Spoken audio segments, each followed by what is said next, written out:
Movie की शुरुआत Philippines से होती है, जहां पूरे शहर में ज़ोंबी वायरस फैल चुका है। सारे लोग उसका शिकार बन चुके हैं, लेकिन भाग्य से उसी शहर में रहने वाला फ्रांसिस नाम का एक आदमी और उसकी फैमिली ने अभी तक खुद को इन्फेक्टेड होने से बचा के रखा हुआ है। फ्रांसिस अपनी पत्नी आयरिस और 2 बेटे जोश और ल्यूक के साथ अपने गाँव जा रहा होता है, इस उम्मीद में कि वायरस शहर में फैल चुका है तो क्या पता किस्मत से वो वायरस गाँव तक ना पहुँच पाया हो, तो वो लोग गाँव में रहकर खुद को इन्फेक्टेड होने से बचा सकते हैं। ये उनकी सोच होती है। गाँव में फ्रांसिस के माता पिता भी रहते हैं, लेकिन जैसे फ्रांसिस अपने घर पर जाते हैं उसके होश उड़ जाते हैं, क्योंकि बेड पर पिता की लाश पड़ी होती है जिन्होंने खुद को गोली मारकर आत्महत्या कर ली थी। वो खुद भी ज़ोंबी वायरस से इन्फेक्टेड हो चुके थे। उन्होंने ज़ोंबी बनने से अच्छा ये सोचा कि खुद की जान लेना ही बढ़िया है। ये देखकर फ्रांसिस को बड़ा बुरा लगता है कि मैं क्या सोचकर गांव पर आया था, यहाँ क्या हो गया। साथ ही वो समझ आता है कि गांव भी अब सुरक्षित नहीं है, इसीलिए वो अपने पिता की गन को ले लेता है, क्योंकि दोस्तों ऐसे माहौल में हथियार जितने ज्यादा हों उतने कम लगते हैं। तभी फ्रांसिस को कमरे के बाहर से कुछ आवाजें आती है। वो जैसे बाहर आकर देखता है तो हैरान, क्योंकि वहाँ उसकी माँ खड़ी है, जिसका आधा शरीर कटा हुआ है लेकिन फिर भी जिंदा है, क्योंकि वो ऑलरेडी ज़ॉम्बी बन चुकी है।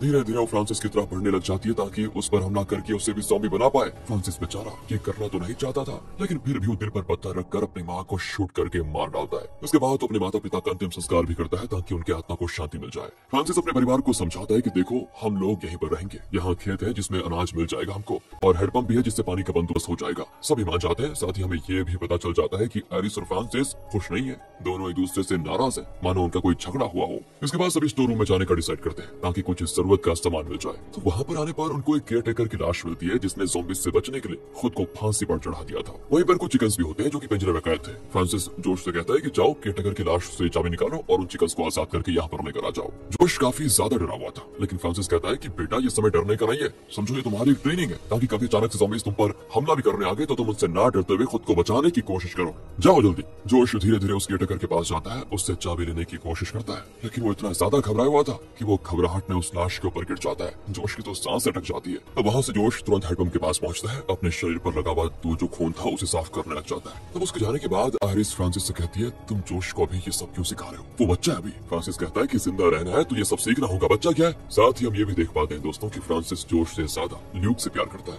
पर जोश पर इतना ज्यादा ध्यान नहीं देता। लेकिन आखिर ऐसा क्या है कि वो भेदभाव कर रहा है बच्चों में, पता चल जाएगा आपको। अब रात को फ्रांसिस और आयरिस सारे कामों को चेक कर रहे होते हैं। तभी बेसमेंट में आते ही फ्रांसिस को काफी ज्यादा घबराहट हो जाती है, क्योंकि पता है बचपन में उसके पिता छोटी छोटी गलतियों पर उसको बहुत ज्यादा मारते थे और सारा का सारा दिन इसी बेसमेंट में कैद करके रखते थे। आज इतने सालों के बाद यहाँ पर आकर उसे वो दोबारा वही डरावनी चीजें याद आ गई है। तब आयरिस उसको संभालती है कि खुद को संभालो, क्या कर रहे हो। सभी अब खाना खाने के लिए बैठ जाते हैं। जोश सभी से कहता है कि मेरी गर्लफ्रेंड ने मुझे मैसेज करके बताया कि वो अपने माता पिता के साथ पहाड़ के पास बने कैंप में जा रही है, वहाँ और भी बिना इन्फेक्टेड लोग रहते हैं, तो मुझे लगता है कि हमें भी वहीं चलना चाहिए। लेकिन फ्रांसिस इसके लिए साफ मना कर देता है कि हम किसी कैंप में नहीं जाएंगे, वहाँ तो हमें खाने पीने की चीजें भी ढंग से नहीं मिलेंगी। ये देखो, भगवान की दया से हमारे पास सब कुछ खाने की चीजें हैं, वो भी भरपूर, हम यहीं पर रहेंगे बस। अब आयरिस को फ्रांसिस की बात अच्छी नहीं लगती, क्योंकि वो भी यहाँ पर रहना नहीं चाहती। तो रात को जब फ्रांसिस सो रहा होता है तभी उसे उसके पिता के डरावने सपने आ जाते हैं, जहाँ वो उसे टॉर्चर क्या करते हैं। अब इस चीज से घबराकर वो भी डिसाइड कर लेता है कि ठीक है, यहाँ नहीं रहेंगे, कहीं और रह लेंगे, क्योंकि यहाँ पर मुझे बचपन की डरावनी यादें परेशान कर रही है। अगले दिन सभी वैन की मदद से उस कैंप के लिए निकल जाते हैं, लेकिन जैसे ही वो ब्रिज के पास पहुंचते हैं ना,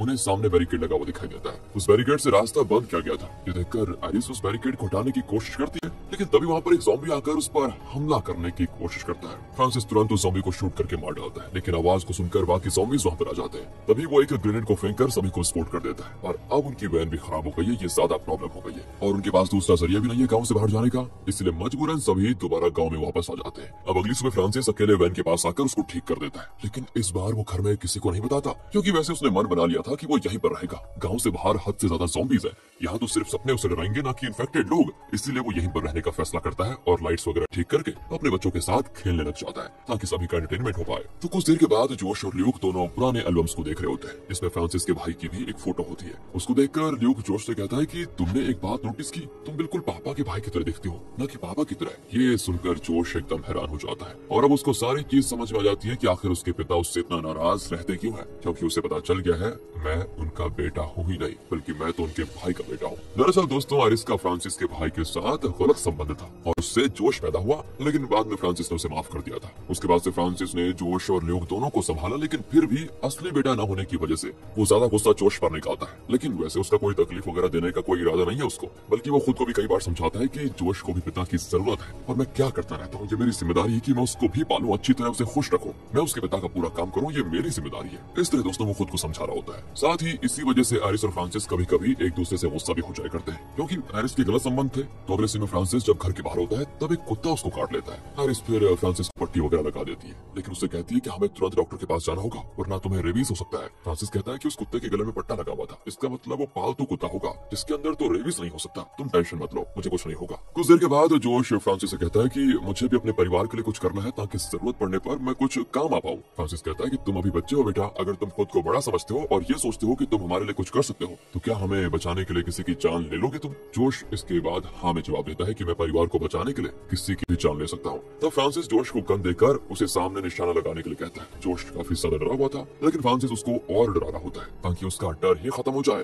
तभी वहाँ पर आरिस और ल्यूक भी पहुंच जाते हैं। वो फ्रांसिस से कहती है कि ये क्या कर रहे हो जोश, अभी ये करने के लायक नहीं है, देखो कितना डरा हुआ है वो। तभी गोली की आवाज को सुनकर सारे ज़ॉम्बीज़ वहाँ पर आ जाते हैं, इसलिए फ्रांसिस और बाकी सभी तुरंत घर में आ जाते हैं। लेकिन उनका पीछा करते करते ज़ॉम्बीज़ भी घर तक पहुंच चुके थे। सभी ज़ॉम्बीज़ घर में घुसने की पूरी कोशिश करते हैं, लेकिन तब वहाँ पर एक बड़ी गाड़ी आती है। गाड़ी में सवार बंदा हॉर्न बजाकर ज़ॉम्बीज़ का ध्यान अपनी तरफ खींच लेता है, तो सारे ज़ॉम्बीज़ उस गाड़ी का पीछा करते हुए वहाँ चले जाते हैं, जिससे फ्रांसिस और बाकियों की जान बच जाती है। लेकिन पता है फ्रांसिस उस गाड़ी को पहचानता है कि वो गाड़ी किसकी है। तो दोस्तों वो गाड़ी किसी और की नहीं, उसके भाई डेविड की होती है। वही डेविड जिसने आरिस के साथ गलत संबंध बनाए थे, उसका बेटा फिर जोश पैदा हुआ। तो इसीलिए फ्रांसिस अगले दिन डेविड से मिलने जाता है। डेविड कहता है कि भाई देख, मैं बस ये देखने के लिए आया था कि माता पिता सही सलामत है भी या नहीं। फ्रांसिस कहता है कि वो दोनों कब के मर चुके हैं और अब तेरा यहाँ पर कोई काम नहीं है, तो निकल यहाँ से और मैं यही ठोक दूंगा। डेविड कहता है कि भाई मैं यहाँ रहने के लिए नहीं आया हूँ। फिर वो फ्रांसिस को एक मैप देखकर कहता है कि मैंने सुना है पहाड़ी के पास एक कैंप है, आना है तो वहाँ आ जाना, तुम्हारी जान बच जाएगी। इतना कहने के बाद डेविड वहाँ से चला जाता है। अब यहाँ फ्रांसिस डेविड की मदद नहीं चाहता था, इसलिए वो मैप को चलाने की कोशिश करता है, लेकिन उसकी हिम्मत नहीं होती।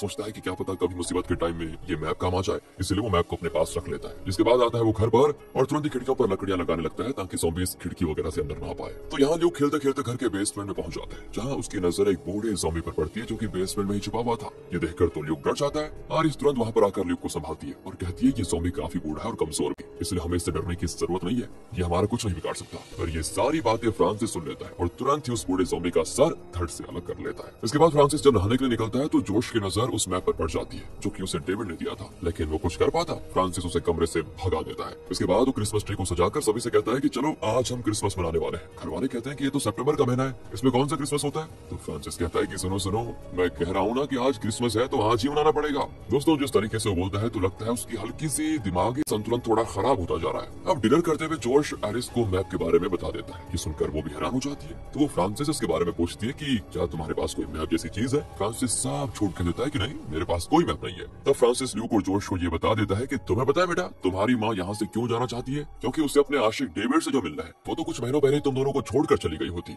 लेकिन वायरस की वजह से नहीं जा पाई। दोनों बच्चे ये सुनकर अपनी माँ से कहते हैं कि माँ क्या ये बात सच है? आरिस कहती है कि हाँ ये बात बिल्कुल सच है बेटा, मैं डेविड के पास जाना चाहती थी। और अब फ्रांसिस सभी के सामने उस मैप को निकालता है और उसे वहीं चलाते हुए कहता है कोई कहीं नहीं जाएगा, सबको यहीं पर रहना होगा और यही मेरा आखिरी फैसला है। इसके बाद तो वो एक लकड़ी की मदद से मेन गेट को भी बंद कर देता है ताकि कोई बाहर ही ना जा पाए। फ्रांसिस कहता है कि मैंने बाहर ज़ॉम्बी को देखा है जो कि काफी खतरनाक है, इसलिए दरवाजा बंद रहेगा तो ही सही है। और जोश कहता है कि आप झूठ कह रहे हो, बाहर कोई ज़ॉम्बी नहीं है, आप हमें सिर्फ यहाँ बंद करके रखना चाहते हो और कुछ नहीं। और फ्रांसिस का दिमागी संतुलन खराब होता जा रहा था। वो गुस्से में जोश को भी बुलाकर कहने लग जाता है कि तेरी हिम्मत कैसे बोलने की, तू हमारी नाजायज औलाद है, तुझे बोलने का कोई हक नहीं हमारे बीच में। तब दोस्तों दरवाजे के बाहर एक घायल सिपाही दस्तक देता है। फ्रांसिस कहता है कि चले जाओ यहाँ से, हम तुम्हें अंदर नहीं आने देंगे, लेकिन वो सिपाही इन्फेक्टेड नहीं होता, इसलिए जबरदस्ती जोश दरवाजा खोलकर उसको अंदर ले लेता है। सिपाही बताता है कि मैं पहाड़ी के पास बने कैंप में रहता हूँ, लेकिन आज वहाँ ज़ॉम्बीज़ का हमला हो गया जिससे पूरा कैंप बर्बाद हो गया। तब डेविड नाम के आदमी ने मुझे उनसे बचाया और यहाँ का एड्रेस दिया कि मैं यहाँ रह सकता हूँ। बहुत ही अच्छा इंसान था वो, लेकिन अब न जाने वो जिंदा होगा भी या नहीं, क्योंकि मैं तो वहाँ से बच निकला था,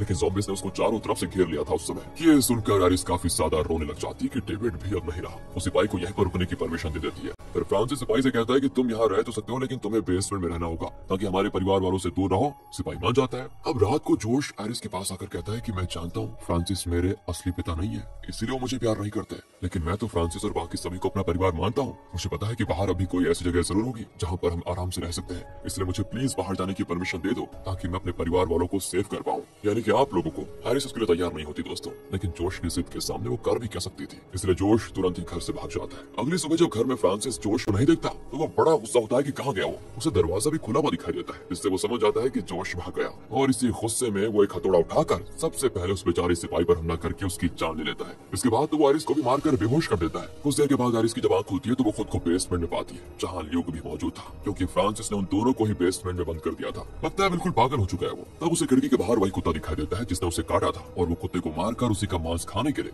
आयरिस और ल्यूक के पास ले आता है। लेकिन आयरिस जब उसे खाने के लिए मना करती है तो वो प्लेट को ही फेंक देता है और उस प्लेट में चाकू भी रखा हुआ था। आयरिस चाकू को देखकर उसे छुपाने की कोशिश करती है ताकि फ्रांसिस के जाने के बाद वो उसको ले पाए और खुद को छुड़ा ले, लेकिन लगता है इसकी किस्मत खराब है। फ्रांसिस चाकू देख लेता है और चाकू को लेकर वो फिर से आयरिस और ल्यूक को बेसमेंट में बंद कर देता है दोबारा। लेकिन अब आयरिस एक प्लान बनाती है और वो ल्यूक को जोर से चिल्लाने को कहती है। ल्यूक जैसे चिल्लाता है उसकी आवाज को सुनकर फ्रांसिस तुरंत बेसमेंट में आ जाता है, लेकिन जैसे वो अंदर आता है ना, आयरिस उस पर हमला कर देती है और ल्यूक के साथ आराम से बाहर निकलकर फ्रांसिस को बेसमेंट में लॉक कर देती है। ये देखकर फ्रांसिस को फिर से डरावनी चीजें याद आ जाती है कि कैसे उसके पिता उसको यहीं पर टॉर्चर किया करते थे। अब बेसमेंट के बाहर जैसे ही वो यानी कि आयरिस और ल्यूक वहाँ से भागते हैं ना, तभी वहाँ पर डेविड आ जाता है जो कि इन्फेक्टेड हो चुका था। वो आयरिस और ल्यूक पर हमला करने की कोशिश करता है, इसलिए वो दोनों वहाँ से भागने लग जाते हैं। लेकिन डेविड की आवाज को सुनकर फ्रांसिस एकदम गुस्सा हो जाता है कि कहीं ये मेरे परिवार वालों को भी इन्फेक्टेड ना कर दे। और इससे पहले कि डेविड आयरिस को काटता, बेसमेंट का दरवाजा तोड़कर फ्रांसिस बाहर आ जाता है और डेविड को शूट करके मार डालता है। इसके बाद वो आयरिस से कहता है कि एक बात बताओ, आखिर तुमने मेरे साथ ऐसा किया क्यों? मैं तो तुम लोगों को बचाने की कोशिश कर रहा था।